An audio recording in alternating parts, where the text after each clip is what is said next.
Hello আমার প্রিয় মাধ্যমিকের শিক্ষার্থী বন্ধুরা, আজকে তোমাদের এই ভিডিওতে জানাবো মাধ্যমিক জীবন বিজ্ঞানের মতো একটা সাবজেক্টের গুরুত্বপূর্ণ সাজেশন, যেই সাজেশনগুলো পড়লে তোমরা মাধ্যমিকে একটা দুর্দান্ত রেজাল্ট করতে পারবে।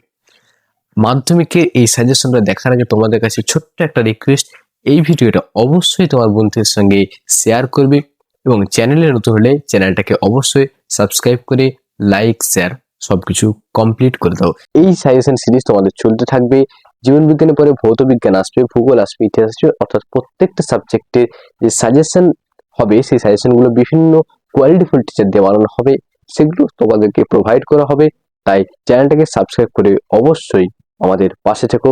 চলো আমরা জীবন বিজ্ঞানের 2 নম্বর 3 নম্বর ছবির সমস্ত সাজেশনগুলো দেখে নিই। চলো প্রথমে আমরা 2 নম্বর এবং 3 নম্বরে যে কোশ্চেনগুলো রয়েছে মাধ্যমিকের জন্য গুরুত্বপূর্ণ সেগুলো দেখে নিই। চলো প্রথম যে প্রশ্ন আমাদের রয়েছে সেটা মেনিনজিস ও সিএসএফ এর একটি করে কাজ লেখো। রক্তের শর্করা নিয়ন্ত্রণে ইনসুলিন হরমোনের ভূমিকা কিভাবে সাহায্য করে বা ইনসুলিন হরমোন কিভাবে সাহায্য করে সেটা লেখো। রড কোষ ও কোন কোষের মধ্যে নিম্নলিখিত বিষয়ে তুলনা করো। রঞ্জক এবং তাদের কাজ, এই দুটো বিষয়ে তোমাদেরকে পার্থক্য লিখতে হবে। 4 নম্বরের প্রশ্ন হচ্ছে মেয়োসিসকে হ্রাস বিভাজন বলার যুক্তি দাও। মেয়োসিসকে আমরা হ্রাস বিভাজন কেন বলবো তার যুক্তি। 5 নম্বর হচ্ছে অস্তিত্বের জন্য জীবন সংগ্রাম, এই যে কথাটা ডারউইন বলেছিলেন তার এই মতবাদটাকে ব্যাখ্যা করো। রুই মাছের পটকার অভিযোজনগত গুরুত্ব সেটা লিখবে। 7 নম্বর প্রশ্ন হটস্পট নির্ধারণের শর্তগুলি লেখো। 8 নম্বরে আছে হরমোন প্রয়োগ করে তুমি কিভাবে নিম্নলিখিত সমস্যাগুলির সমাধান করবে। 1 নম্বর হচ্ছে অপরিপক্ক ফলমোচন, 2 নম্বর হচ্ছে উচ্চ রক্ত শর্করা, মানে এই দুটো কাজ তুমি কিভাবে হরমোন প্রয়োগ করে করবে। নেক্সট 9 নম্বর প্রশ্ন অসম্পূর্ণ প্রকটতা মেন্ডেলে একটি ব্যতিক্রম একটি উপযুক্ত উদাহরণ সহকারে সেটাকে ব্যাখ্যা করো। নেক্সট হচ্ছে মানুষের এসপিএম ঘটিত দুটি ফুসফুসের রোগের নাম লেখো। নিজেকে কিভাবে এসপিএম থেকে রক্ষা করবে তার একটা উপায় লেখো। নাম্বার 11 মিসিং লিঙ্ক কি, উদাহরণ দাও। নাম্বার 12 টেস্ট ক্রস কি, উদাহরণ দাও। এর সঙ্গে বলে রাখি তোমরা ব্যাক ক্রসটাও করে যাবে এবং উদাহরণটাও করে যাবে। নাম্বার 13 পায়ে যদি কাটা ফুটে সেক্ষেত্রে তুমি তৎক্ষণাৎ মাটি থেকে পাটাকে সরিয়ে নিলে। এই কাজে স্নায়ুপথটা সেটা শব্দ চিত্রের সাহায্যে দেখাও। বা আরেকটা থাকে যে কলিং বেল বাজলো, তুমি দরজায় গেলে দরজা খুললে, সেক্ষেত্রে স্নায়ুপথটা চিত্রের সাহায্যে বা শব্দ চিত্রের সাহায্যে দেখাও।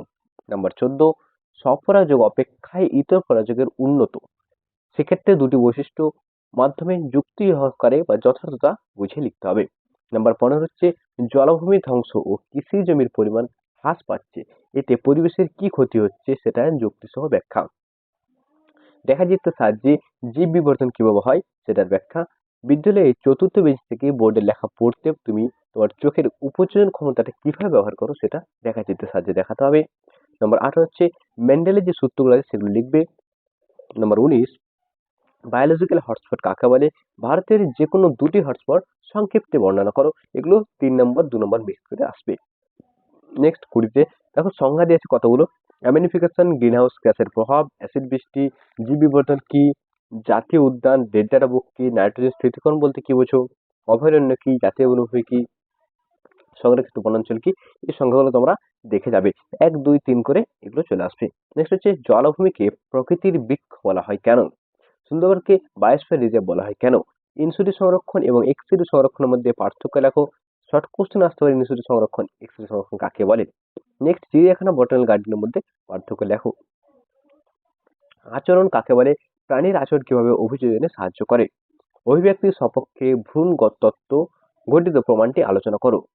27 নম্বর জিরাফের গলা লম্বা হওয়ার সম্পর্কে ল্যামার্কের যে অঙ্গের অপব্যবহার সেটার মতবাদ লেখো। 28 নম্বর মৌমাছির ক্ষেত্রে আচরণগত অভিযোজনগুলি ব্যাখ্যা করো। 29 রয়েছে জীবনের রাসায়নিক উৎপত্তির সংক্ষিপ্ত রূপরেখা মিলার ও উরের পরীক্ষার সাহায্যে প্রমাণ করো। এটা আমি ভালোভাবে করিয়েছি, তোমাদের ক্লাস রয়েছে অনলাইনে দেখে নেবে। অভিব্যক্তির সাথে অভিযোজনের সম্পর্ক দেখো এবং অভিযোজনের উদ্দেশ্য কি। খেচর অভিযোজন ও পায়রার পায়ুথলির অভিযোজনগত বৈশিষ্ট্যগুলি দেখো। নেক্সট হচ্ছে দেখো কয়েকটা সংজ্ঞা দেওয়া রয়েছে। অর্জিত গুণের বংশানুসরণ, জীব বিবর্তন, সমস্ত অঙ্গ, নিষ্ক্রিয় বা লুপ্তপ্রায় অঙ্গ, জীবস্ব জ্বালানি বা জীবন্ত জীবাশ্ম, শরীরবৃত্তীয় শুষ্ক মৃত্তিকা, জরায়ু জঙ্কুক্রম, অভিসারী বিবর্তন, আন্তঃপ্রজাতির সংগ্রাম, যোগ্যতম বিবর্তন, বায়োজেনেটিক সত্য, এই সংখ্যাগুলো তোমরা 2 নম্বর 1 নম্বরের জন্য 3 নম্বরের জন্য দেখে রাখবে। নেক্সট 33-এ আছে বৃদ্ধি ও বিকাশের মধ্যে পার্থক্য কি। 34-এ বৃদ্ধির দশাগুলো কি কি আলোচনা করো। মানব বিকাশের বিভিন্ন দশাগুলি কি কি। 35-এ আছে উদ্ভিদ হরমোনকে রাসায়নিক দুধ বলা হয় কেন। নেক্সট হচ্ছে শুক্রাশয়কে মিশ্র গ্রন্থি বলা হয় কেন। এই ছিল তোমাদের 2 নম্বর এবং 3 নম্বরের প্রশ্ন। এই প্রশ্নগুলো যদি কেউ ভালোভাবে করে যাও, আশা করছি আর কোনো সাজেশন দেখার দরকার হবে না, আর কোনো কষ্ট করার দরকার হবে না তোমাদের। এখানে যা বলে দিয়েছি এর বাইরে কোশ্চেন আসার সম্ভাবনা নেই। নেক্সট এবার আমরা 5 নম্বরের যে প্রশ্ন সেগুলো দেখে নেবো। দেখো 5 নম্বরে প্রথমে যে দুটো ছবি পড়ে তোমাদের, একটা ছবি পড়ে সেগুলো দেখো। স্নায়ুকোষে একটি বিজ্ঞানসম্মত চিত্র অঙ্কন, নিম্নলিখিত অংশগুলি চিহ্নিত। দেখো নিম্নলিখিত অংশগুলি চেঞ্জ হতে পারে। তো এখানে আমি দিয়েছি ডেন্ড্রন, মাইলিন, শর্ট কোষ। তাহলে এই জায়গাগুলো তোমাদের চেঞ্জ হতে পারে, যে নামগুলো চেঞ্জ হতে পারে। একটি প্রাণীকোষের মায়োসিসের কোষ বিভাজনের মেটাফেজ দশা পরিচ্ছন্ন একটা চিত্রাঙ্কন করবে। মেটাফেজ দশা চিত্রাঙ্কন তোমাদের যে প্রতিগত চাপ সেই চিত্রটা একটু দেখে নিতে পারো, এবং তার সঙ্গে তোমাদের ক্রোমোজোম বলছি, তোমাদের যে হ্যাঁ ক্রোমোজোমের যে চিত্র থাকছে সেই চিত্র একটু দেখে যাবে। Next okay. নেক্সট হচ্ছে তোমাদের 3 নম্বর প্রশ্ন, বিশুদ্ধ কালো বর্ণ ও অমসৃণ লোমযুক্ত একটি গিনিপিগের সঙ্গে বিশুদ্ধ সাদা বর্ণ ও মসৃণ লোমযুক্ত একটি গিনিপিগের সংকরণ ঘটানো হলে দ্বিতীয় অপত্য বংশ সৃষ্ট অপত্যগুলি ফিনোটাইপ অনুপাত চেকার বোর্ডের সাহায্যে দেখাও। অর্থাৎ দ্বিসংকর জনন তোমাদের চেকার বোর্ডের সাহায্যে পরীক্ষায় চাইবে। যদি দ্বিসংকর মানে এক সংকর দ্বিসংকর দুটো তোমাকে করে দিতে হবে পরীক্ষার জন্য। সন্তানের লিঙ্গ নির্ধারণে বাবার ভূমিকা হচ্ছে মুখ্য, একটি চেকার বোর্ডের সাহায্যে বক্তব্যটি সত্যতা যাচাই করো। এটা 3 নম্বরের জন্য আসতে পারে, 5 নম্বরের জন্য আসতে পারে।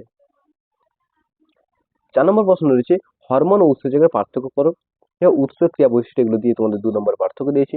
উদ্ভিদ বৃদ্ধিতে অক্সিন হরমোনের যে 3টে ভূমিকা, সেই 3টে ভূমিকা তুমি দেখো। জীবন হরমোনের 3টে কার্য বর্ণনা করো। কৃষিকাজ, উদ্যান বিদ্যায় কৃত্রিম হরমোনের গুরুত্ব। মরুভূমিতে মানিয়ে নেওয়া উটের জন্য একটা অভিযোজনমূলক, উট যে অভিযান করে উঠে মরুভূমিতে মানিয়ে জন্য সেটা কি। ক্যাকটাসের অভিযানগত বৈশিষ্ট্যগুলি কারণ সহ লেখো। মেরুদণ্ডী প্রাণীর তুলনামূলক ভ্রূণ তত্ত্বগত প্রমাণ কিভাবে বিবর্তনকে সহায়তা করে। লুপ্তপ্রায় অঙ্গের উপস্থিতি কি তাৎপর্য বহন করে, উদাহরণ সহ ব্যাখ্যা করো। নেক্সট, দুটি জীবের ভিন্নতাই হলো প্রকরণ। এর 3টি উদাহরণ দাও। একই খাদ্যের জন্য আন্তঃপ্রজাতির সংগ্রামের 2টি ঘটনা ব্যাখ্যা করো। নেক্সট, নাইট্রোজেন চক্র কি সেটা আলোচনা করো। 10 নম্বর প্রশ্ন হচ্ছে অ্যাসিড বৃষ্টির কারণ কি, অ্যাসিড বৃষ্টির 2টি প্রভাব উল্লেখ করো।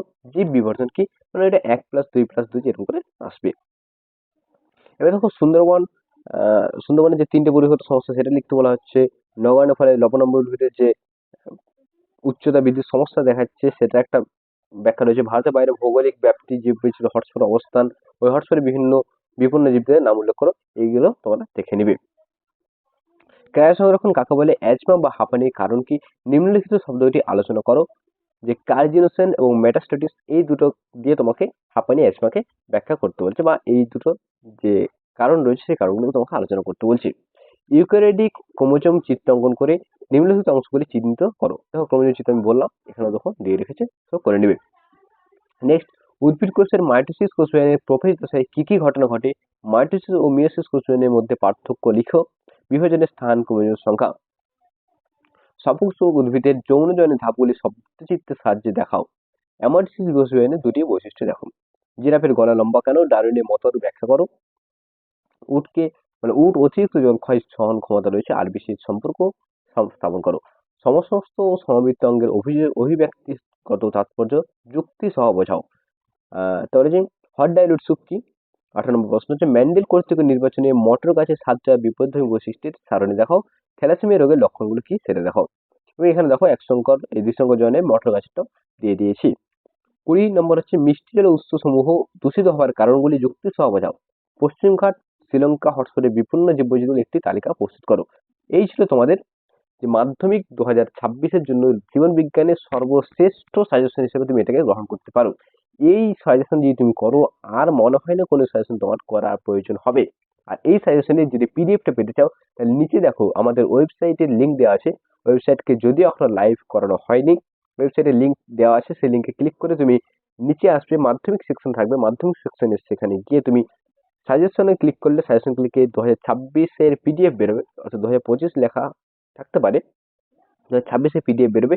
সেখানে তুমি গিয়ে ক্লিক করলে সম্পূর্ণ পিডিএফটা তুমি বিনামূল্যে সংগ্রহ করতে পারবে। এতটাই ছিল তোমাদের জীবনবিজ্ঞান সাজেশন। পরবর্তী সাজেশনগুলো টিচারদের দ্বারা বানানো হচ্ছে, টিচারদের কাছ থেকে পেয়ে যাবো। তাই চ্যানেলটিকে সাবস্ক্রাইব করে পাশে থেকো, সমস্ত সাজেশনগুলোকে পাওয়ার জন্য বন্ধুদেরকে শেয়ার করে দাও। ধন্যবাদ, দেখা হচ্ছে পরের ভিডিওতে। জয় হিন্দ, জয় ভারত।